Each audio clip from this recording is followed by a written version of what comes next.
강연 수다학에 오신 것을 환영합니다. 보통 저희가 수다학을 통해서 여러분께 알려드렸던 내용들은 어떻게 하면 우리 아이가 수학을 좀 쉽게 이해할 수 있는지, 그리고 어떻게 하면 우리 아이가 수학에 대해서 좀 더 흥미를 가질 수 있는지 이런 얘기를 나눠왔잖아요. 오늘은 조금 다릅니다. 오늘은 좀 멀리 내다보고 얘기를 하려고 하는데요.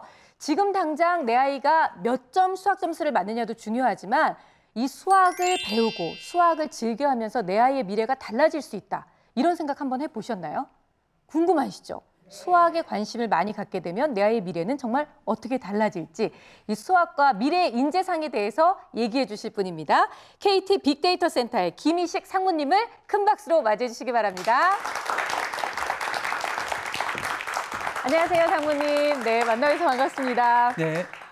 지금 상무님께서는 그 KT의 빅데이터 센터에 계시대요. 사실 요즘 우리가 굉장히 많이 듣게 되는 얘기, 많이 사용하게 되는 얘기가 이 빅데이터라고 하는데 잘 모르시는 분들도 상당히 많으시고요. 그리고 또 상무님은 이 빅데이터와 관련해서 어떤 일을 하시는지 좀 궁금한데 설명해 주세요. 그 빅데이터라는 거는 뭐냐면 요즘 뭐 스마트폰이다 이런 게 많이 나오다 보니까 데이터라는 것이 인류가 여태까지 축적해왔던 것보다 많은 데이터가 최근 1, 2년 사이에 쌓이고 있습니다. 네. 앞으로는 더 빨리 발전할 것 같고요. 그러다 보니 그 데이터 속에서 여태까지 몰랐었던 새로운 것들이 많이 밝혀지고 있습니다. 예를 들면은 그동안 언어 번역이라는 건 불가능하다고 생각했었거든요. 그런데 구글이 데이터를 통해 가지고 지금 구글 번역이라는 걸 내놓고 있고 아마 한두 번씩 써보셨을 것 같습니다. 그런 것들이 전부 빅데이터의 힘이고요. 저희 이제 KT는 그걸 가지고 재작년에는 이제 서울시 심야버스라고 해서 올빼미 버스를 빅데이터로 분석을 해서 어떤 노선이 최적인가를 했는데 이게 공공 분야에서는 빅데이터를 적용한 세계 최초 사례인 것 같습니다. 사실 이 빅데이터가 이슈가 되면서 그 별로 인기가 없었던 공대 그 다니는 학생들도 굉장히 인기가 높아지고 취업률도 높아졌다 이런 얘기도 저도 들은 바가 있는데요.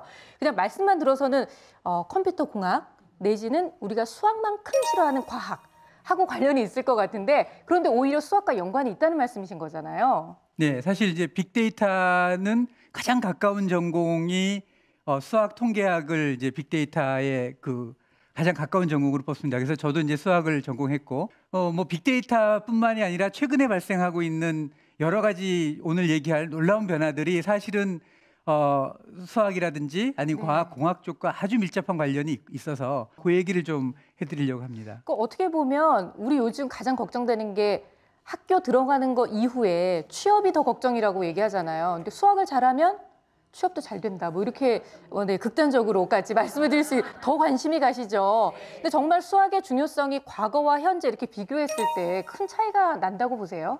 수학은 뭐 예전부터 뭐 기초학문이다 이런 얘기는 많았지만 사실 이제 가장 최근에 각광받기 시작한 거는 채 2, 3년이 안 된 것 같습니다.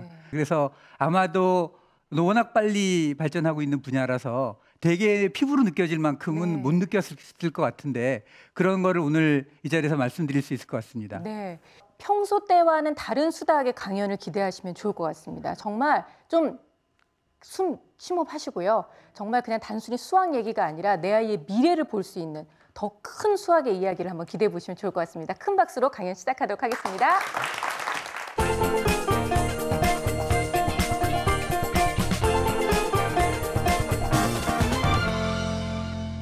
예, 오늘 말씀드리려고 하는 거는 앞에 인사에서도 잠깐 말씀드렸지만 수학을 어떻게 하면 잘할 거냐는 문제가 아니라 수학을 왜 해야 되느냐 쪽에 좀 가까운 것 같습니다. 뭐 이런 얘기를 왜 들어야 되냐는 거는 조금만 생각해 보면 금방 알 수 있는데요. 주식을 하다 보면 그러면 무슨 좋은 그거 없냐? 뭐 좋은 정보 없냐? 이런 것들을 흔히 말합니다. 이 좋은 정보를 알아야 미리 그걸 사두고 미리 땅도 사두고 미리 주식도 사두고 그렇습니다. 사실 어떤 면에서 보면 우리가 투자할 수 있는 것들은 돈이 많지 않은 경우에는 투자할 수 있는 게 사실은 유일한 게 교육이죠. 그래서 투자도 엄청난 장기 투자죠. 한 50년 장기 투자를 해야 되는데 50년 후에 뭐가 뜰 줄 알아야 그 장기 투자에 성공하겠죠. 그래서 그런 것들을 오늘 말씀드리고자 합니다. 자, 그러려면 먼저 세상이 도대체 어떻게 돌아가고 있는지를 말씀드리려고 하는데 제가 드리려고 하는 말씀은 일반적으로 세상은 급변하고 있다 이런 얘기가 아니라 최근 짧게는 한 3, 4년, 길게는 10년 사이에 굉장히 놀랍게 변하고 있고 제가 사실 하는 분야가 빅데이터라든지 이런 거다 보니 피부로 무지막지하게 느낍니다. 이 세상이 완전히 달라지고 있구나. 속도가 굉장히 빨라지고 있구나라는 것들을 느끼고 있어서 그 얘기를 주로 드리려고 합니다. 자, 우리 인류 역사상 가장 중요한 변화가 무엇이었을까요? 라고 묻는다면 사실 굉장히 다른 여러 가지 얘기들이 있겠죠. 그런데 아마 피부로 제일 느끼는 것들은 산업혁명이 아닐까 싶습니다. 산업혁명 때 너무너무 급변해가지고 지금 우리가 알고 있는, 우리가 피부로 느끼는 모든 것들이 그때 다 창조됐죠. 그러다 보니 이 산업혁명 초기에 있었던 분들은 속칭 대박이 났습니다. 그래서 우리가 알고 있는 산업혁명 초기에 있었던 유명한 분들이 계십니다. 앤드류 카네기라고 아시나요? 예, 어린 시절 우리 애들도 그랬는데 위인전 많이 읽혔죠. 뭐 견습공 시절, 견습공으로 출발해가지고 정말 열심히 일했더니 전 세계적인 거부가 됐다. 지금도 그러죠. 그런데 정말 열심히 한다고 전 세계 견습공에서 전 세계 가장 유명한 부자가 될 수 있을까요?죠. 사실은 그분들이 시대를 잘 타고나신 분들입니다. 그분들이 다 산업혁명 초기 시대 분들이거든요. 산업혁명은 잘 알다시피 증기기관이 발견이 되면서 그동안 사람들이 노동으로 막 일하던 것들을 증기기관이 해냈죠. 그 증기기관이 굉장히 필요하겠죠. 증기기관은 뭘로 만들었나요? 철로 만들었잖아요. 앤드류 카네기가 철강의 아버지고 왕자죠. 그 다음에 증기기관 돌리려면 석탄, 석유가 필요하죠. 존 록펠러는 석유 산업의 지배자라고 일컬었던 분들입니다. 이런 분들이 거부가 되셨죠. 그런데 지금 놀라운 일들이 벌어지고 있습니다. 거의 100년 만에 최초로 새로운 세대가 열리고 있습니다. 뭐냐면 예전에 육체 노동을 대체하는 혁명이 일어났다면 지금은 뇌를 대체하는 지식혁명이 일어나고 있습니다. 스마트 혁명이라고도 부르는 여기가 굉장히 많죠. 그러다 보니까 지금 제1위 기업은, 전 세계 1위 기업은 뭔지 아시나요? 애플인데, 애플의 스티브 잡스는 아시다시피 대학도 중퇴했고 당대의 부를 이룬 사람이죠. 우리는 그동안 부자 아빠에게 태어나야 된다고 생각했었는데 지금 1위를 하는 사람은 당대의 부를 이룬 사람입니다. 2위는 좀 엑슨 모빌이라고 존 록펠러의 후손이기 때문에 그쪽은 좀 그렇지만 3위는 구글이에요. 세르게이 브린이나 레리 페이지, 이분들 다 그냥 중산층 가정에 태어나서 당대의 부를 이룬 분들이죠. 사실은 약간 불우했던 분들이기도 합니다. 대부분 다 중퇴자들이시고. 이게 미국에서만 벌어지고 있느냐? 그렇지가 않습니다. 마윈이라고도 하고 잭마라고도 하는 알리바바를 세운 분이 있는데 작년 9월에 상장을 했습니다. 상장을 할 때 이 알리바바가 평가를 얼마를 받았냐면 230조를 했어요. 230조면 얼마인지 잘 모르시죠? 삼성이 한 180조 정도 됩니다. 삼성보다 한 150% 정도 높습니다. 마윈은 영어 강사하셨던 분이죠. 2000대 초반만 해도 영어 강사하고 관광 가이드 하셨던 분입니다. 그런데 10년, 짧게는 한 4년 사이에 그 부를 이루셨죠. 이런 분들이 무지막지하게 많이 탄생하고 있습니다. 이분들이 다 하는 분야가 옛날에 다 증기기관 중심으로 다 올망졸망 모여 있었다면 지금은 다 어디 부근에 모여 있냐면 머리 쓰는 종류에 다 올망졸망 모여 있습니다. 다 그쪽에서 성공하고 있습니다. 이래서 테크 산업이라고도 하고 유테크 산업이라고도 하는데 이 유테크 산업의 발전이 너무 빠릅니다. 그래서 미국의 발전의 대부분이 이 테크 쪽에서 나오고 있다 보니 빈익빈 부익부가 너무 심해지고 있습니다. 그래서 얼마 전에 실리콘밸리에서 데모했습니다. 니들이 부를 다 가져가고 일반 사람들은 아무것도 나눠주는 게 없다. 지금 테크 쪽으로 부가 급성장하고 있습니다. 자, 그러면 예를 하나 들어서 또 설명을 해보겠습니다. 우버라는 서비스를 혹시 아시는지 모르겠는데 들어보신 분도 있고 못 들어보신 분도 있을 텐데 요거 예를 좀 들면서 하겠습니다. 뭐 스티브 잡스 얘기는 너무 흔하죠. 그러니까 요걸 이제 가볍게. 우버는 모바일 앱으로 택시를 부르는 거예요. 일종의 콜택시를 전화로 부르던 거에서 앱으로 바뀌었던 뭐 별거 아니겠죠. 이 우버의 서비스가 조금 특이하긴 하지만 이렇게 고급 서비스를 한다거나 특이하긴 하지만 근본적으로 콜로 부르는데 뭐가 별거냐 이런 얘기들 많이 들으셨을 것 같습니다. 이런 신기한 것들. 근데 이게 작년 초에 가치평가를 받았는데요. 얼마를 받았냐면 작년 초에 18조 가치평가를 받았습니다. 감이 잘 안 오시죠? 18조는 소니보다 높은 겁니다. 소니가 17조, 지금은 한 15조 정도 됩니다. 한때 세계를 흔들었던 기업이죠. 세계의 가장 위대한 기업이라고 일컬었던 소니보다 이 기업이 큽니다. 근데 어느 정도냐면 이 회사가 언제 생겼냐면 4년 전에 생겼고요. 실제로 성장하기 시작한 거는 2년밖에 안 됐습니다. 2년 만에 소니를 능가했습니다. 이런 일들이 벌어지고 있습니다. 얘만 그러냐? 이런 애들이 한 80개 정도 됩니다. 1조 이상 되는 애들이. 자, 도대체 이게 무슨 일이냐는 거죠. 도대체 이게 어찌된 일이냐는 거죠. 갑자기 왜 이런 일들이 우다다다닥 벌어지고 있느냐는 겁니다. 기본적으로 지적 혁명이 일어나고 있습니다. 무슨 얘기냐면 더 똑똑한 기업이 다 먹어버리는 일이 벌어지고 있죠. 콜택시라는 분야, 별로 이상하지 않은 분야였는데 조금 더 똑똑하게 접근했더니 왕창 다 먹어버리는 일들이 벌어지고 있습니다. 그러니까 그 우버는 우리나라에서 불법화돼 가지고 나갔습니다. 왜 불법화됐느냐? 택시 업계가 난리가 난 거죠. 예, 왜냐하면 다 죽게 생겼다는 거죠. 우리나라만 그런 게 아닙니다. 우버가 들어가는 모든 나라가 지금 택시 업계가 전체가 발칵 뒤집혀 가지고 데모하고 난리도 아닙니다. 프랑스에서는 아주 거리 시위를 굉장히 강력하게 했습니다. 왜냐하면 조금 똑똑한 애들이 들어오니까 기존 업계가 다 죽어버리는 일이 발생을 하고 있습니다. 그래서 얘네들이 18조쯤 되는 거예요. 자, 이런 일들이 모든 군데에서 발생하고 있습니다. 두 번째는 뭐냐면 얘네들이 쓰는 주 무기가 뭐냐면 뭐 프로그래밍 이런 거죠. 이게 앱, 그 디지털입니다. 이 디지털 무기를 든 애들이 전부 전쪽을 다 장악을 하고 있는 거죠. 사실 우버는 택시를 하던 분들이 아니에요. 우버는 컴퓨터 프로그래밍을 하던 애들이 택시로 뛰어든 거예요. 예, 택시가 컴퓨터를 장악한 게 아니라 컴퓨터가 택시를 장악을 한 겁니다. 그러니까 코딩을 하는 놈들이 지금 전 산업으로 다 뛰어들고 있는데 한둘이 아닙니다. 모든 산업이 다 박살이 나고 있는 상황입니다. 지금 그것도 얼마 안 됐어요. 한 2, 3년 사이에.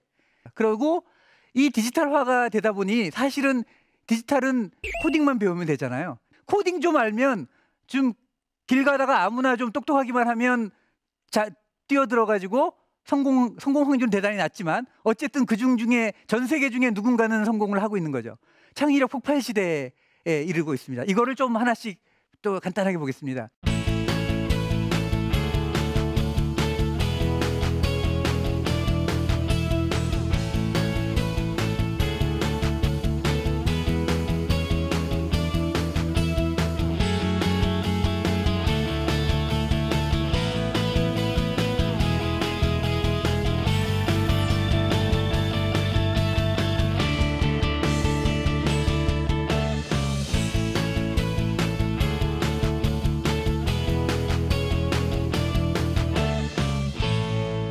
우버만 있는 게 아니라 너무 많아서 얘 하나만 더 드리려고 하는데요.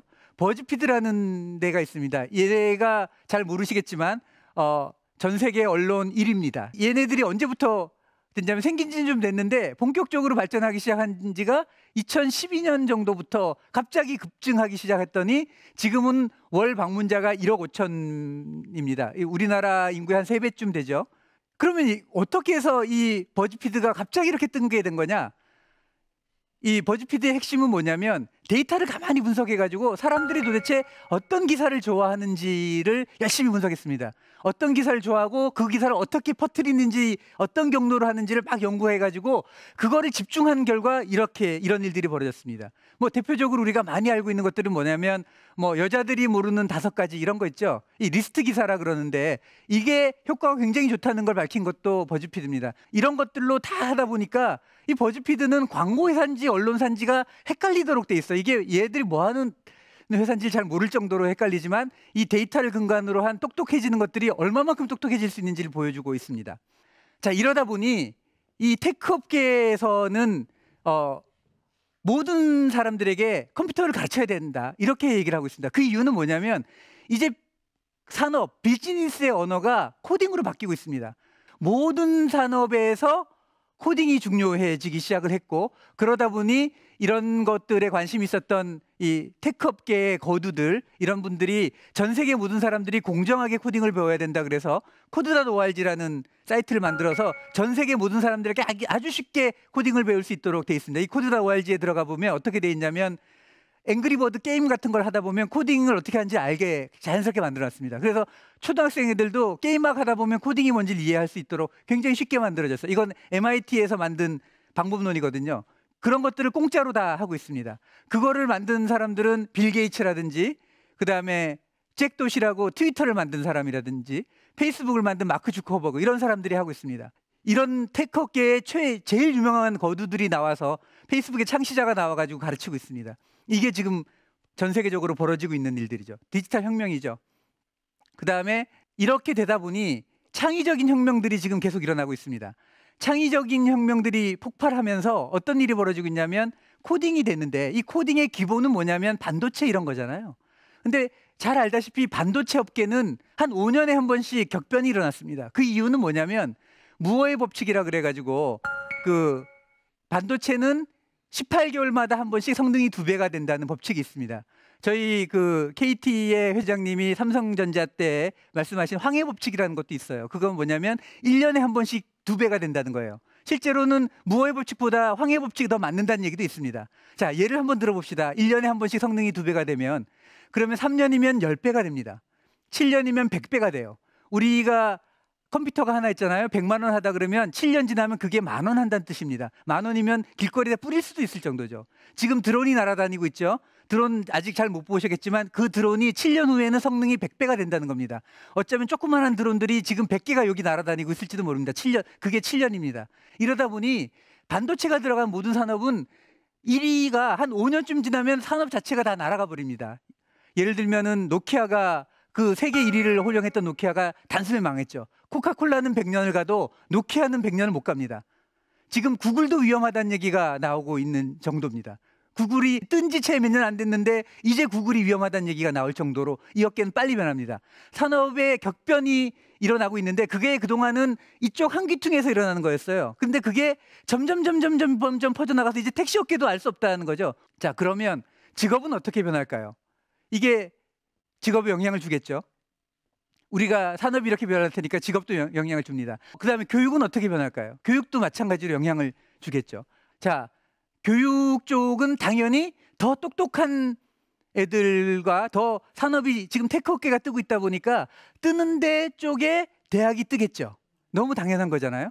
그러면 테크 업계가 뜨고 있으니까 어디가 뜨겠습니까? 미국은 컴퓨터 공학과가 제일 뜨고 있습니다. 지금 이게 지난달에 나온 건데, 지난달에 미국 언론에 나온 건데 가장 잘 나가는 돈을 많이 버는 학교가 어딜까를 1위부터 10위까지 내봤더니 그중에 9개가 1위부터 10위까지 9개가 컴퓨터 공학과입니다. 유일하게 스탠포드 경제학과가 10위 안에 겨우 들어서 명맥을 유지하고 있습니다. 그리고 컴퓨터 공학과가 들어간 대학들이 다 지금 그 탑들을 달리고 있습니다. 이게 급성장을 하고 있습니다. 아까 최근의 변화가 있다는 게 이겁니다. 아직 이런 거 모르고 계셨죠? 예. 오늘 듣고 가시면 빨리 주식 투자하시고. 예. 자, 두 번째로 그런 것만 잘 되는 게 아니라, 컴퓨터 공학과만 잘 되는 게 아니라 더 똑똑한 학생들을 뽑아야 되겠죠? 그다음에 그러니까 교육계도 변하고 있습니다.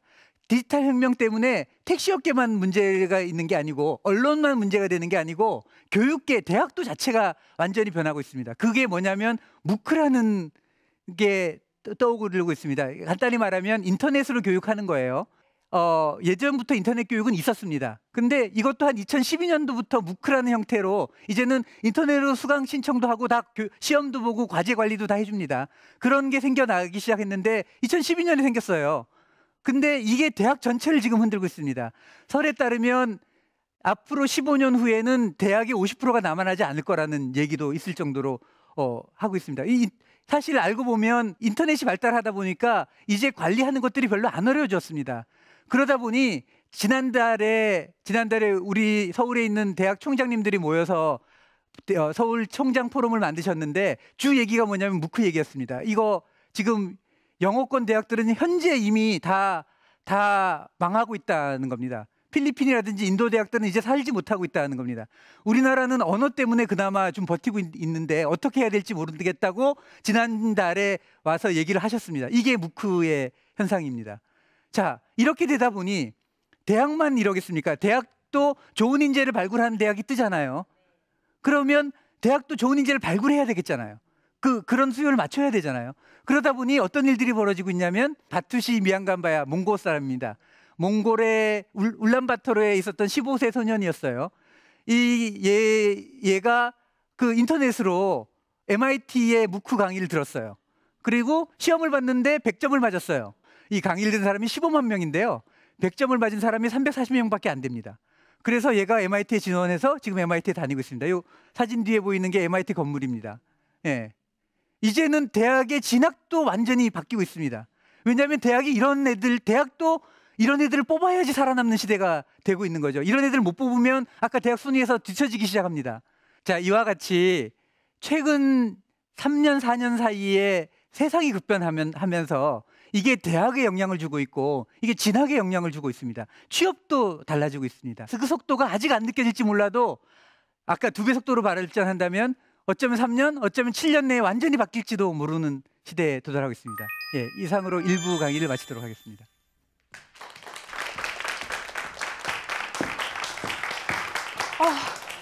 마음이 급해요. 빨리 입으로 가야만 할 것 같아요. 어머님들 어떠셨어요? 저는 듣는 내내 정말 위기를 좀 느끼기도 했어요. 왜냐하면 전 세계적으로 모든 사람들이 한참 앞서서 가고 있는데 우리는 아직도 이소부화의 토끼와 거북이를 생각하면서 괜찮아, 느리게 가도 절대 지지 않아, 뭐 이렇게 생각하고 있었던 것 같아서 뒤통수 맞은 것 같은 그런 기분이 드는데요. 네, 아직 그 우리 대학이라든지 이런 데서 말하는 걸 보면 굉장히 좀 세상의 변화보다 조금 많이 느리구나. 근데 이게 예전만큼 대응할 수 있는 시간이 없을 정도로 빨리 변하고 있다는 게 약간 좀 살벌한 느낌을 주고 있습니다. 네, 저만큼의 속도를 막 쫓아가지 못하더라도 적어도 밀어는 줘야 될 것 같은 생각이 들어서 정말 마음이 급해지는데요. 일단 이런 질문 한번 드리고 싶어요. 영화 같은 데나 뭐 드라마 같은 데 보면 이게 수학을 잘하거나 과학을 잘하거나 아니면 좀 천재스러운 사람들을 보면 사회성이 좀 떨어지잖아요. 근데 예. 기업에서 모든 예. 사람들하고 함께 어울려야 되는데 사회성이 좀 떨어지면 좀 문제가 되지 않나요? 그렇죠. 일반적으로는 사회성이 좀 떨어지면 문제다 보니까 네. 약간 모든 면에서 매끈한 사람들을 기업이 일반적으로 선호합니다. 그런데 최근의 변화는 그래 가지고는 못 따라가다 보니 네. 모두는 아니더라도 일부라도 좀 사회성이 떨어지더라도 괜찮은 사람이 있었으면 좋겠다고 생각을 하고 있고요. 그게 이제 최근에 유명한 경영 관련 책으로 많이 유명해서 저 임원들이나 이런 분들이 많이 봤던 책이 뭐냐면 제로 투 원이라는 책이 있는데요. 네. 그 제로 투 원에서도 뭐라고 주장을 하냐면 사람들이 자꾸 모방을 한다는 거예요. 근데 그래 가지고는 누구도 새로운 거 못 만들어낸다는 겁니다. 모방만 해 가지고는. 그러면서 얘기를 하는 게 지금 실리콘밸리가 전 세계를 휩쓸고 있는데 이 실리콘밸리에 약간 사회성 떨어진 애들이 거기서 많이 성과를 거둔 이유가 뭐냐면 애들이 사회성이 떨어지다 보니까 네. 남들 말 얘기 잘 안 들어가지고 네. 그래서 한다고 그 실리콘밸리에서 가장 그 성공을 많이 한 사람이 그래서 실리콘밸리가 잘 되는 게 아니냐 이런 얘기도 할 정도로 네. 예, 사회성 부족이 오히려 무기가 될 수도 있을지도 모릅니다. 너무 심하지만 않으면. 네. 근데 정말 이렇게 되려면 내 아이를 이런 길로 이끌어 주려면 수학적으로 이 아이에게 자극을 주는 것이 분명히 필요하다는 말씀이신 네. 거죠? 예, 그렇죠. 네. 2부에서 예. 이 얘기를 해주시는 그 얘기를 거죠? 이제 하려고 네. 이렇게 나왔죠. 그러니까요. 예. 앞에 수다하고서- 이렇게 좀 네. 밑밥을 풀어서. 네. 예. 네, 우리 예. 아이한테 왜 정말 수학이 필요한지 그리고 이런 발빠른 변화에 함께 발맞춰 가기 위해서 어떤 노력이 더 필요한지 계속해서 2부 강연을 청해 듣도록 하겠습니다.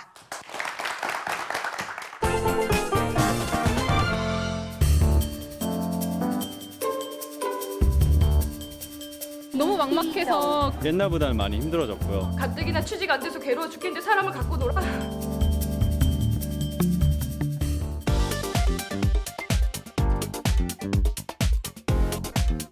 어쩌죠?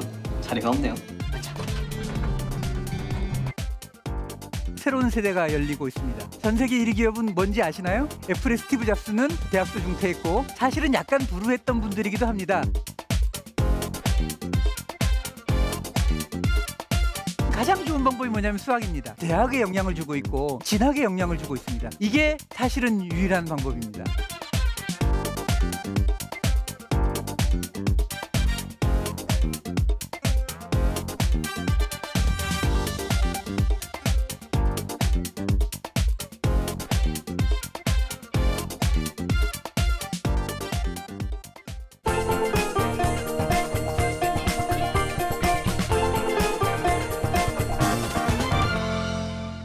자, 지금까지 그 시대가 변하는 얘기를 했는데 이 얘기와 도대체 수학이 무슨 관계가 있다는 말이냐는 생각도 드실 테고요. 아, 이거 빨리 뭔가를 해야 될 것 같은데 어떻게 하면 좋지? 빨리 코드다 ORG에 들어가가지고 앵그리버드 게임을 시켜야 되나? 자, 그러면 이제 그 얘기를 좀 시작하려고 합니다. 자, 수학과 관련돼가지고 지적 노동이 막 되다 보니 수학이 지금 굉장히 중요해지고 있고 그 중요해지는 게 아까 시작에서 잠깐 말씀드렸다시피 한 2, 3년밖에 안 된 그 새로운 경향들입니다. 사실 코드.org도 작년에 이제 뉴욕타임즈에서 무슨 기사가 났냐면 코드.org 같은 걸로 막 하고 있는데 이래서 되겠냐 막 이런 얘기가 나왔습니다. 무슨 얘기냐면 창의적인 사고를 해야 되고 논리력을 갖춰야 되는데 창의와 논리인데 그걸 코딩 교육을 시킨다고 되냐, 그 앵그리버드 게임 한다고 게임 만들지 되냐 이런 얘기가 작년 뉴욕타임즈에 나왔습니다. 그러나 물론 이 흐름은 너무 대단해서 그 코드.org나 이런 코딩 교육을 강조하는 사람들이 주로 실리콘밸리의 테크 업계의 거두들이죠. 이분들은 그 슬로건이 뭐냐면 우리가 세상을 바꾸고 있다. 우리가 세상을 새로 만들어 나가고 있다는 슬로건 하에 우리가 교육도 새로 만들겠다 이러면서 지금 자기가 직접 다 교육 제도도 만들고 있는 중이죠. 그리고 사실 그 코딩 교육에 열광하고 애들을 보내는 사람들의 부모를 가만히 봤더니 전부 그 업계에 계신 분들이에요. 왜냐하면 그 업계에서는 그게 막 피부로 느껴지거든요. 근데 아직 다른 분들은 저게 저렇게 중요한가? 그다음에 저런다고 될까? 이런 고민들이 있습니다. 우리는 그럼 어떻게 해야 될까요? 사실 창의와 논리의 키는 수학입니다. 전통적으로 알려진 가장 창의와 논리의 가장 훌륭한 교육 방법은 수학이고 그래서 모든 교육에서 수학을 강조하는 이유이기도 합니다. 다른 모든 과목은 잘하는데 수학만 못하는 사람이 있잖아요. 아니면 수학은 잘하는데 나머지 모든 과목을 못하는 사람이 있습니다. 그 이유가 얘만 좀 수학만 완전히 다른 길을 걷고 있기 때문입니다. 자, 창의력이 어떻게 발생하는지에 대한 얘기를 좀 먼저 하겠습니다. 그래서 재밌는 예인데요. 좀 다른 예를 하나 들어드리겠습니다. 진화생물학계에 있는 좀 유명한 얘기인데 우연을 계속 반복하다가 뭔가를 만들어낸다면 원숭이도 섹스피어를 쓸 수 있다 이런 말이 있습니다. 무슨 얘기냐면 원숭이한테 타이프라이터를 갖다 주고 원숭이가 막 때리는 거예요. 별 생각 없이. 그렇게 막 때리다 보면 언젠가는 한 번은 섹스피어의 햄릿을 쓰겠죠. 네, 굉장히 많이 때리다 보면 그중에 한 번은. 그래서 이렇게 새로운 것들을 만들어내는 게 마구 무작위로 하는 우연이라면 그러면 원숭이도 섹스피어를 쓸 수 있다 이런 얘기가 있습니다. 그래서 이거를 리차드 도킨스라고 진화생물학계에 굉장히 유명하신 분이 계신데 이분이 그 눈먼 시계공에서 진짜 원숭이가 섹스피어를 쓸 수 있느냐 하나를 한번 예를 들었습니다. 어떤 거냐면 섹스피어의 햄릿에 나오는 한 대목이래요. 그래서 굳이 그냥 따왔습니다. 내가 보기에는 저건 쪽제비 같아 라는 얘기 저 한 줄을 만약에 원숭이한테 타이프라이터를 갖다 주고 치게 하면 얼마 만에 칠까요? 라고 한번 계산을 해본 거예요. 그러면 어떻게 하면 되냐면 맨 앞자에 나올 수 있는 거 이건 잘 못 알아들으셔도 됩니다. 맨 앞에 A, B, C, D 나올 수 있죠. 그래서 나올 수 있는 가지수가 알파벳 26자에다 공배까지 하면 27개고요. 그러니까 27개 곱하기 27개에서 저게 총 28자거든요. 그래서 나올 수 있는 경우의 수가 몇 개냐면 27에 28승입니다. 예, 자, 요걸 좀 대충 계산해 보면 10에 한 30승 정도 되는 1초에 한 번씩 치면 저거 한 줄을 원숭이한테 치라 그러면 10에 30승년 정도 되면 한 번 칩니다. 이게 무작위적인 시도입니다. 우리가 아이디어를 낸다고 함이 이러다 보니 그렇지 원숭이한테 맡겨가지고는 저게 너무 저 한 문장 치는데도 너무 오래 걸리잖아. 그러니까 원숭이보다 좀 똑똑한 놈이 했으면 좋겠어 라고 생각하는 겁니다. 요거를 조금만 바꿔보겠습니다. 창의력이라는 것이 어떻게 생기는지. 사실은 이게 모든 창의력의 유일한 길입니다. 요걸 약간만 바꿔보겠습니다. 이게 리차드 도킨스가 했던 거라서 그대로 따왔습니다. 원숭이한테 그냥 한 번 아무 문장이라고 치라고 합니다. 그러면 대충 치겠죠? 근데 약간만 바꿉니다. 야, 이거 틀렸으니까 새로 쳐 하지 않고 요거 중에 한 2자만 바꿉니다. 2자만 아무거나 그냥 랜덤하게 2자만 바꾸는 거예요. 그냥 아무거나 아무 2자나 바꾸는 거예요. 그 다음에 아무 2자나 아무렇게나 바꾸는 겁니다. 그래서 그거의 변종을 한 10개쯤 만듭니다. 그 중에 제일 가까워 보이는 거 하나를 택합니다. 그게 두 번째 답이에요. 그리고 이 두 번째에서 또 아무거나 2자를 바꿉니다. 그냥 아무거나요. 그걸 한 10개쯤 만들고 또 그 중에 제일 가까운 거 하나 선택하고 요 2가지 과정을 계속 반복을 하면 쭉 가다 보면 한 20까지 가도 잘 안 보이죠? 20번 해도 잘 안 보입니다. 근데 한 30번쯤 가기 시작하니까 꽤 비슷해지기 시작을 하고요. 대충 한 40번쯤 되면 아까 그 문장이 완성이 됩니다. 시간으로 따지면 이걸 1초에 한 번씩 한다 그러면 한 40초 정도면 되겠죠? 예. 그다음에 이거를 좀 길게 한다 그래도 1분 내지 2분 길게 잡아야 10분이면 됩니다. 그러니까 무슨 얘기냐면 똑같은 원숭이에게 방법만 약간 바꿨는데도 굉장히 우리가 이해할 수 있는 범위 내에서 빨리 도달하게 되겠죠. 이게 사실 창조의 유일한 길입니다. 이게 인류가 여태까지 밝혀낸 창의적인 방법의 유일한 길이 이겁니다. 이게 어떻게 되는 거냐면 조금 생각해보면 이런 겁니다. 아무 답이나 하나 만들죠. 그 다음에 조금 변형합니다. 많이도 변형 안 해요. 좀 고치죠. 고치는 거에도 뭐 이렇게 머리가 들어가질 필요는 없고 원숭이 정도의 지능만 있으면 됩니다. 대충 고치고 그 다음에 제일 가까운 답이 뭔지 하나를 택합니다. 자, 요게 조금 어려울 수도 있겠는데 요 방법만 잘 취하면 되겠죠. 그 다음에 새로 그런 일들을 여러 번 반복합니다. 그래서 어느 정도 반복해야 되냐면 한 40번쯤 반복합니다. 왜냐하면 20번까지 반복하더라도 답이 안 나오니까 비슷해 근처에 가는 듯한 느낌도 안 듭니다. 그러니까 우리는 요거를 좀 줄이면 뭔가를 내놓고 검증하고 내놓고 검증하고를 반복하는 겁니다. 내놓는 거를 잘 할 필요는 없어요. 근데 무조건 내놔야 되고요. 검증을 좀 잘해야 됩니다. 그리고 이거를 여러 번 반복하면 됩니다. 되게 아까 보면 우리가 한 40번쯤 반복하면 원숭이도 섹스피어를 쓸 수 있는데 우리는 그만큼 안 하죠.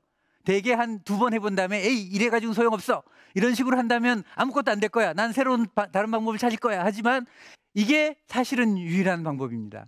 이 방법이 된다는 사실을 우리가 몸으로 이해할 수 있다면 40번까지 갈 때 한 20번까지는 기별도 안 간다는 사실을 몸으로 받아들일 수만 있다면 그 다음에 처음에 틀린 답을 내는 걸 두려워하지 않을 수만 있다면 그러면 우리는 아까 같은 거부가 될 수가 있겠죠. 예.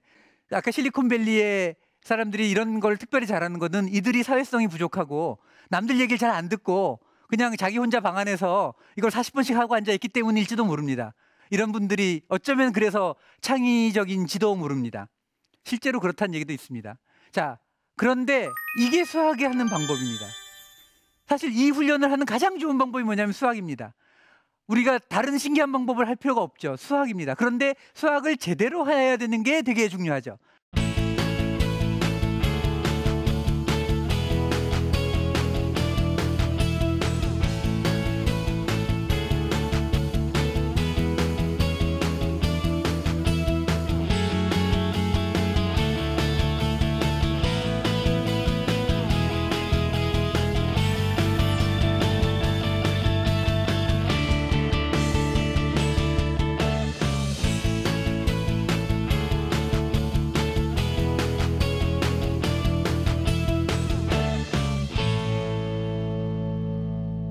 자, 수학을 어떻게 하는지를 가만히 생각해 봅시다. 우리 대개 만나는 수학은 이런 식의 문제를 가지고 있습니다. A를 주어질 테니까 D를 구해라. 그러면 제대로 한다면 어떻게 해야 되냐면 생각을 해보게 되겠죠. 그런데 답이 수학이 어려운 이유는 뭐냐면 답에 써 있는 것과 우리가 사고하는 방식이 반대라는 게 문제입니다. 어떤 거냐면 답을 쓰기 전에 우리는 이런 사고를 먼저 합니다. 거꾸로 먼저 생각하죠. D를 구하라 그랬지? 그럼 D를 알려면 뭘 알아야 되지? 그 다음에 뭘 알아야 되지? 근데 A가 출발점이 A니까 도대체 A에서부터 어떻게 D까지 연결시켜야 되지를 계속 생각합니다. C를 알면 D를 알 수 있을까? 그럼 C는 어떻게 알지? B를 알면 C를 알 수 있지 않을까? B는 A에서 알 수 있을 것 같아. 그리고 이렇게 하죠. 이렇게 상상을 합니다. 문제는 뭐냐면 이게 써있는 순서는 A, B, C, D로 쓰지만 생각하는 순서는 거꾸로, 대개가 거꾸로예요. 그러다 보니 맨날 답지 보고 푼 애들이 수학을 못하는 겁니다. 답지에 쓰여 있는 것과 생각은 반대로 해야 되는 거죠. 그러니까 생각이 거꾸로 가고 있는 중입니다. 이렇게. 자, 그리고 난 다음에 이렇게만 하면 이렇게까지 생각하는 애들은 많아요. 수학은 이거 외에 하나를 더 해줘야 됩니다. 진짜로 그런지를 확인해봐요. 아까 검증 과정이 되게 중요하다 그랬잖아요. 그러니까 진짜로 그런지를 풀어봐야 됩니다. 하나하나를 다 확인해봐야 됩니다. 논리에 따라서 틀린 게 없는지. 자, A가 B가 되는지를 진짜로 확인해봐야 되고요. B가 C가 되는지를 진짜로 확인해봐야 되고 C가 D가 되는지를 확인해봐야 되는데 하다 보면 되게 잘 안 맞습니다. 처음 생각과는 달리. 예, C가 D가 안 되는 거예요. 그러면 바꿔야 되죠. 얼마만큼 바꿔야 될까요? 한 40번 바꿔야 됩니다. 예, 원숭이 지능보다 조금 나으면 한 30번 바꿔야 되죠. 예, 그래서 A, B, C, D로 안 가고 여러 번 한 끝에 A, B, E, D로는 가는구나 라고 한 40번쯤 하면 알아야 됩니다. 그러니까 수학으로 치면 어떻게 가르쳐야 되냐면 특히 초등학생일 때는 그렇게 가르쳐야 되는데 한 문제를 일주일이 걸려도 풀어내는 게 중요합니다. 왜? 이렇게 하면 안 돼. 이렇게 해가지고 이 수많은 문제를 언제 다 풀 거야. 이 책 한 권 풀어야 되는데 한 문제 잡고 일주일 보낸다면 그게 아니고 수학을 배우는 이유는 이 문제 해결하는 방법을 배우는 겁니다. 40번쯤 하면 대들하는 느낌이 돼야 됩니다. 그런데 우리는 한 2번 하고 난 다음에 답지를 딱 보고 가죠. 이러면 안 되는 거죠. 자, 이 방법이 좀 전에 말한 방법과 유일하게 같습니다. 가설을 세우고 검증을 하는 거죠. 그거를 얼마만큼? 40번쯤 하는 거죠. 답지를 안 봐서 자기 스스로 가설을 세워야 되고요. 그게 틀리더라도 그걸 틀리는지 맞는지를 검증을 치밀하게 해내야 되고요. 논리적으로. 그다음에 그게 틀리더라도 한 40번쯤 그 용기를 갖고 해내야 되는 게 수학입니다. 이 수학을 왜 배우냐? 이 훈련하기 위해서 수학을 배웁니다. 자, 그럼에도 불구하고 우리는 창의력 그러면 떠오르는 것들은 번뜩이는 그 직관, 그냥 보자마자 알아내는 능력, 이런 것들을 우리는 놀라운 창의력이라고 얘기를 합니다. 도대체 그거는 어떻게 생기는 것일까 하는 것이죠. 수학도 사실 그런 고민을 많이 했습니다. 이런 사람들이 도대체 어떻게 나타나는 걸까? 창의력 훈련은 굉장히 쉽습니다. 뭐냐면 여러 번 하다 보면 직관적으로 그걸 알게 돼가지고 보자마자 딱 된다는 거예요. 그런 얘기들이 있습니다. 그래서 이것도 논문으로 누군가 연구를 했습니다. 뭐냐면 허버트 사이먼 교수가 노벨상을 수상하신 분인데, 우리가 직관이라는 것들이 도대체 어떻게 생겨나는 거냐. 예를 들면 이런 겁니다. 체스에 뛰어난 사람들은 보면 체스판을 딱 보자마자 수를 둔다는 거죠. 우리 바둑으로 예를 들면 조은영 구단이나 이렇게 바둑의 고수들은 TV 속기 바둑을 하면 20명하고 그냥 뜹니다. 돌아가면서 이렇게 계속 뜨죠. 딱 보면 답이 나오는 사람들이에요. 이런 사람들이 왜 그렇게 되느냐 했더니 수를 너무 많이 보다 보면 딱 보는 순간 답이 나온다는 거예요. 그래서 직관이란 학습된 습관이라는 겁니다. 엄청나게 많이 하다 보면 된다는 거예요. 수학도 이런 얘기가 있습니다. 수학은 사고를 줄이는 학문이라는 게 있습니다. 이 짧은 단계를 너무 많이 연습하고 너무 많이 연습하다 보면 보통 사람들은 모르는 단계를 한꺼번에 건너뛰어 버린다는 거야. 순간 보자마자 답이 딱 나오는 수학의 천재들이 이렇게 해서 나타난다는 겁니다. 사실 저도 이걸 알아서 제 아들을 한번 가르쳤어요. 예, 지금은 이제 많이 컸지만 그래도 아빠가 수학과 나오고 수학을 좀 한다고 하는데 이제 저희 집사람이 기대가 컸겠죠. 예, 뭐 불행하게도 쉽진 않습니다. 예, 뭐 누구에게나 자식 교육은 제일 쉽지 않은 것 같은데, 저도 기대가 있었습니다. 우리 애는 그래도 좀 할 거야라고 생각을 했는데 수학 이 문제지를 많이 풀렸어요. 그래서 더하기 빼기를 했는데 곧잘 하더라고요. 그래서 자, 의외로 좀 하는 걸, 그렇다면 약간 선행 좀 걱정되긴 하지만 선행을 좀 시켜볼까 하고 시켰습니다. 그래서 구구단을 외우게 했죠. 그랬는데 이런 가문의 바보가 나왔나? 이런 구구단을 너무 못 외우는 거예요. 그래서 제가 구구단을 가르쳐야 되겠다. 구구단 한 1년쯤 먼저 가르쳤는데, 제가 어렸을 때 구구단을 어떻게 했었는지 가만히 생각해 보니까, 예를 들면 2단 같은 경우는 2씩 올라가잖아요. 이렇게 2씩 올라가는 걸 가르쳐야 되겠다 해서, 그러면 외우기 쉽잖아. 이렇게 해서 야 짝수야 이렇게 가르치려고 우리 아들한테 이제 4 빼기 2는 얼마지? 그러면 2, 그럼 6 빼기 4는 얼마야? 그럼 2, 그럼 8 빼기 6은 얼마야? 2, 똑같지? 아이고 재밌네. 이렇게 하려고, 예, 이렇게 하려는 기대를 가지고 내가 금방 가르칠게. 내가 수학과잖아. 하고 우리 아들한테 자 4 빼기 2는 얼마지? 했더니 얘가 손을 딱 드는 거예요. 그래서 이렇게 해서 2 그러는 거예요. 그때 깨달았죠. 아, 때가 안 됐구나. 왜냐하면 곱셈이란 덧셈의 무지막지한 연습입니다. 덧셈을 하도 많이 해가지고 수를 딱 보는 순간 딱 떠오르는 거예요. 그냥 2, 4, 6 이거는 2씩이네 라고 덧셈을 너무 많이 해가지고 이게 쫙 아는 거예요. 우리 아들이 덧셈은 할 줄은 알았지만 충분히 연습이 안 된 거죠. 그래서 사고의 점프가 아니라는 겁니다. 그래서 그만하자. 자, 더하기 빼기 좀 더 열심히 하자. 그래가지고 뭐 문제지 있습니다. 그걸 그냥 50페이지 그냥 다 풀게 해서 그걸 충분히 했죠. 그로부터 한 6개월이 지난 후에 덧셈을 많이 잘하게 된 다음에 구구단을 외워 그랬더니까 한두 시간 만에 외운 거예요. 그래서 나보다 빠른 걸? 그래서 어떻게 이렇게 빨리 했지? 그래서 2단 해서 그러니까 2씩 올라가잖아 그러잖아요. 3단 어떻게 외웠어? 3씩 올라가잖아. 4단은 4씩 올라가잖아. 그렇지. 근데 사실은 7단 8단은 어려운데 저는 어려웠거든요. 제가 고만 때는 어려웠어요. 그래서 9단은 어떻게 외웠니? 그건 어려운데 했더니 9단은 1씩 빼면 되잖아. 예, 사실 생각해 보면 9단은 1씩 작아지죠. 그다음에 18 되죠. 그러니까 끝자리가 한 자씩 1씩 줄잖아요. 그죠? 9, 18, 27. 그러니까 앞자는 하나씩 올라가지만 뒷자가 하나씩 주는 거죠. 예, 모르셨죠? 예, 저도 몰랐습니다. 근데 덧셈 뺄셈을 무지막지하게 시켰더니까 그것도 보이는 거예요. 예, 8단은 2씩 줄어들죠, 끝자리가. 예, 그래서 1시간도 안 걸렸겠죠. 그래서 야, 됐다. 이와 같이 곱셈이라는 거는 덧셈의 무지막지한 연습입니다. 그게 쌓여가지고 점프가 일어나는 게 곱셈입니다. 그리고 사실은 덧셈 뺄셈이 같이 합해진 거죠. 사실 저는 덧셈은 많이 연습했지만 당시에 뺄셈을 많이 안 했던 것 같아요. 그러다 보니까 그 뒤가 잘 안 보였는데 덧셈 뺄셈을 열심히 시켰더니까 이렇게 돼버린 거죠. 사실 그래서 수학을 배우는 제일 좋은 방법은 뭐냐면 교과 과정대로 따라가는 게 제일 좋습니다. 그런데 만일에 조금 더 빨리 이 순서대로 잘 따라간다면 조금 속도를 더 내는 것들은 상관이 없는 것 같아요. 그래서 이와 같이 수학이라는 것들은 정리를 하자면 창의적이고 논리적인 훈련을 하는 지금까지 검증된 유일한 방법입니다. 그걸 알기 때문에 모든 나라에서 수학을 강조하는 겁니다. 그리고 그거의 중요성은 계속 높아지고 있고요.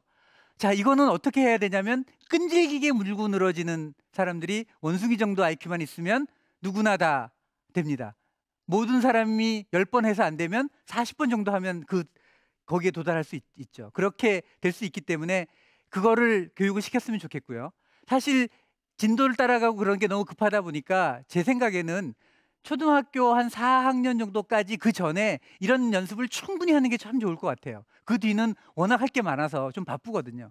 그래서 앞부분에서 좀 충분히 해서 수학이라는 것이 이렇게 문제를 풀어가는 재미가 있는구나라는 것들, 그다음에 오래 하면 결국은 해내고 그것이 짜릿한 기분을 주는구나를 몸으로 느껴야지 앞으로 살아가는 데 도움이 되지 않을까 생각합니다. 이상으로 2부 강연을 마치도록 하겠습니다. 고생하셨습니다. 네. 저희가 언젠가부터 이 창의에 막 집중하고 몰입하기 시작하면서 그런 얘기 굉장히 많이 하잖아요. 나는 네가 커서 그 창의적인 건축가가 됐으면 좋겠어. 나는 네가 커서 창의적인 과학자가 됐으면 좋겠어. 그 안에, 그 밑에 숨겨져 있는 건 결국 창의와 논리를 알 수 있는 수학이었네요.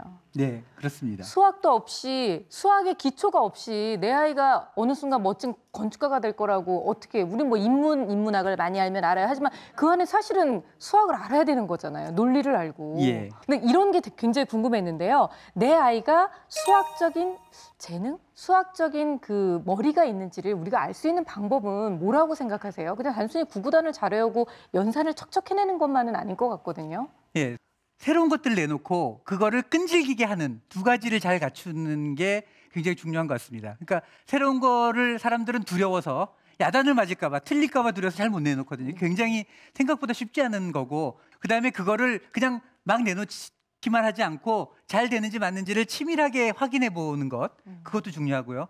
그거를 실패하더라도 한 40번쯤은 해보는 그런 것만 갖춘다면 꼭 수학이 아니더라도 이 지금 변화하는 시대에 적응하기에는 도움이 될 것 같습니다. 네. 저는 다른 것보다 정말 2부 강연에서 가장 마음에 와닿았던 건 그거였어요. 무작위의 우연은 없다. 네. 정말 뭔가 그 사고의 점프, 뭔가 지식에 대한 점프가 생기려면 그만큼 경험이 쌓여야 되는 건데 우리는 그 경험은 굉장히 적게 주어주고 너는 천재여야 돼. 그러니까 자꾸 천재만 너무 갈구하게 되는 것 같아요. 맞습니다.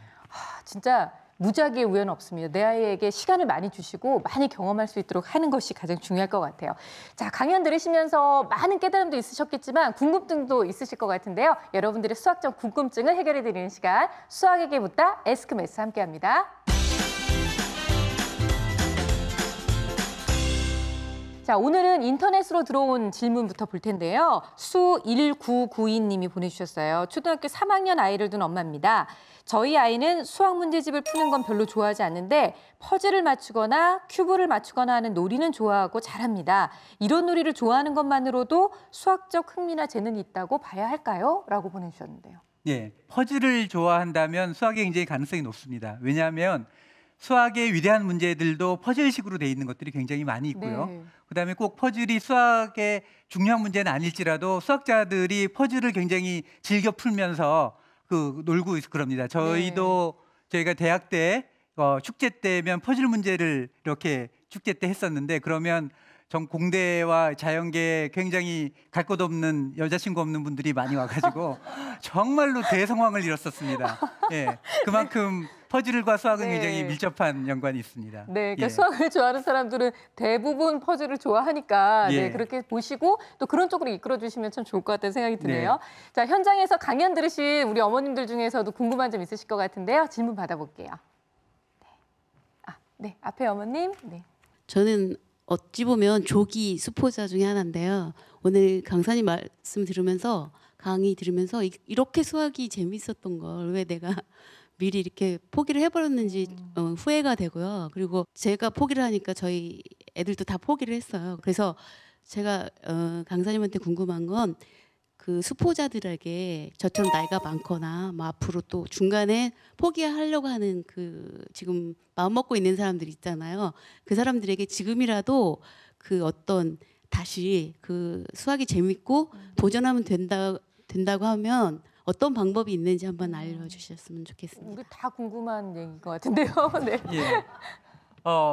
사실 뭐 대학 입시를 앞두고 있을 때는 워낙 그 일정이 촉박하기 때문에 여유가 좀 없어요. 그래서 사실 현실적으로 좀 어려운 면이 있지만 만약에 여유가 좀 있다면 문제 한 문제라도 오랜 시간이 걸리더라도 그 푸는 거에 재미를 좀 느낄 수 있도록 여유를 좀 주면 제일 쉬울 것 같고요. 그러니까 한두 문제라도 쉬운 문제라도 한번 직접 풀어봤을 때의 재미라는 게 있습니다. 그 수학의 재미라는 거가 아까 문제 해결의 재미 같은 거거든요. 잘 모르는 길을 내가 찾아냈을 때 그 짜릿한 점들이 그렇죠. 있습니다. 네. 근데 그 길을 알고 있는 걸 찾아가면 별로 재미가 없거든요.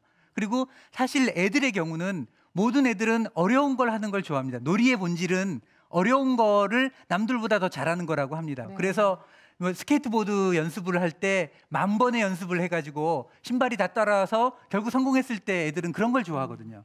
그게 수학 같은 경우 그거를 압박하지만 않으면 재미를 좀 느끼기 시작을 하면 금방 따라잡거나 나중에 다른 일을 할 때 그 성공의 경험들이 굉장히 네. 도움이 될 수 있을 것 같습니다. 그러니까 아까 말씀하셨던 2번 만에 포기하는 사람보다 정말 40번 동안 열심히 해보는 그 원숭이의 끈기가 우리한테 좀 필요한 것 같아요. 아이들한테도 그 끈기를 통해서 얻을 수 있는 즐거움을 보여줄 수 있다면 그게 수학에 대한 그 열망, 수학에 대한 즐거움, 흥미를 다시 한번 불러일으킬 수 있는 계기가 될 수 있을 것 같습니다. 한 분만 더 저희 질문 받아볼게요. 네, 한 분만 더 질문 받겠습니다, 어머님. 네. 마포구에 사는 김진아라고 하는데요. 세계가 급변하고 있다. 그래서 뭐 수학적인 사고가 상당히 많이 도움이 되고 우리 아이들도 그렇게 키워야 된다라는 거에 대해서 상당히 공감은 하고 있으나 앞으로 변화하는 속도나 방향에 대해서는 사실 예측 불허잖아요. 그렇기 때문에 과연 수학만이 효자 과목이 되는 건지 아니면 그 기타 다른 과목들도 그와 일맥상통하게 서로 보완이 될 수 있는 건지에 대한 궁금증이 생겨서 네. 질문을 드리고자 합니다. 네.